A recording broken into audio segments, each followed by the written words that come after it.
Hello, and welcome back to the We Petersburg 2.0 program. In previous weeks, we overviewed small changes to diet quality and portion size. This week, we will continue to explore small changes to diet quality with a focus on sugar. But first, let's explore why a focus on sugar is so important. Sugar comes in various forms, including natural sugars found in fruits and added sugars found in processed foods and beverages. Added sugars, which are often hidden in packaged foods like sugary drinks, snacks, and condiments, are of particular concern. The American Heart Association recommends limiting daily added sugar to 25 grams or 6 teaspoons for women, and 36 grams or 9 teaspoons for men. Yet the average American consumes about 77 grams per day. Not only is sugar considered an empty calorie, meaning that it cannot be used to fuel your daily activities, but research proves that excessive sugar consumption is linked to health issues such as obesity, type 2 diabetes, heart disease, and dental problems. But how can we increase our awareness of added sugars? Identifying sources of sugar in your diet is the first step to reducing sugar intake, and we can identify which foods are high in added sugars by reading food labels. To read a food label, start by looking at the serving size, or the amount of food that is considered one serving. Then, look at the calories, which tells you how much energy you will obtain from eating a single serving of this food. Next, look at the nutrients listed on the label, including fats like saturated and trans fats, carbohydrates, sugars both natural and added, fiber, and protein.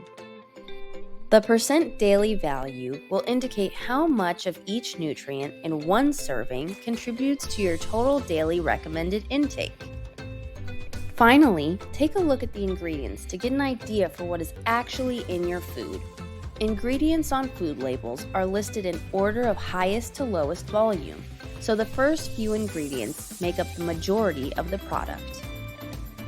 Look for added sugars here, which may be listed under names like high fructose corn syrup, cane sugar, glucose, sucrose or dextrose, molasses, or agave. If one of these types of sugar is listed in the first few ingredients, that item is higher in sugar. Or if you see multiple types of sugar in an ingredient list, that is also a good clue that the item is higher in added sugars. You may also notice that foods that are high in sugar tend to be lower in other essential nutrients. But having a better understanding of the nutrients your food provides and how much sugar it contains can help guide your food choices to make sure they align with your values and goals. Now, let's discuss what small changes we can use to reduce our sugar intake. Beverages are the leading source of added sugars for most people, so cutting back on sugary drinks like soda, juice, and energy drinks can play a significant role in reducing sugar intake.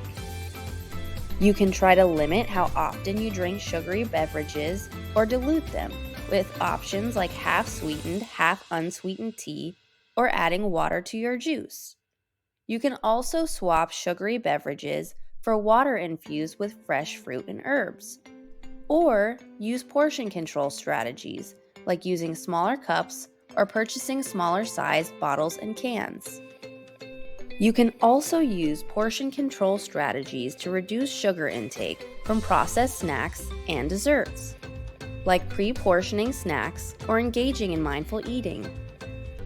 Finding alternatives to foods high in added sugars can also be helpful. For instance, whole fruits can provide a natural sweetness along with fiber and essential nutrients over fruit juices or dried fruits. And fresh fruits, nuts, dark chocolate, or plain yogurt can be used to curb sugar cravings. As mentioned in previous weeks, stimulus control, or changing your environment to make reducing sugar intake easier, can also be applied. Try limiting foods high in sugar in your home. or keeping them in the pantry instead of in an easy-to-grab place, which can lead us to eat them without thinking about it.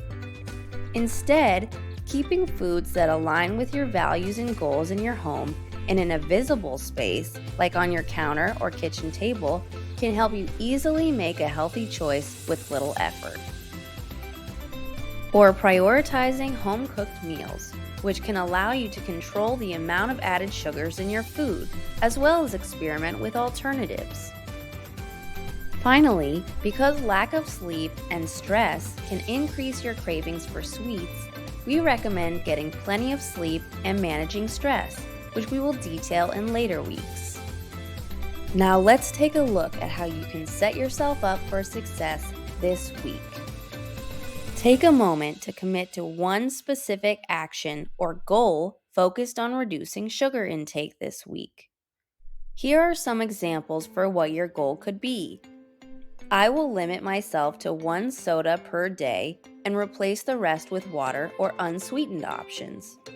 Or, I will choose fruit for dessert 3 times this week. As you make your goal, consider what makes sense for you personally.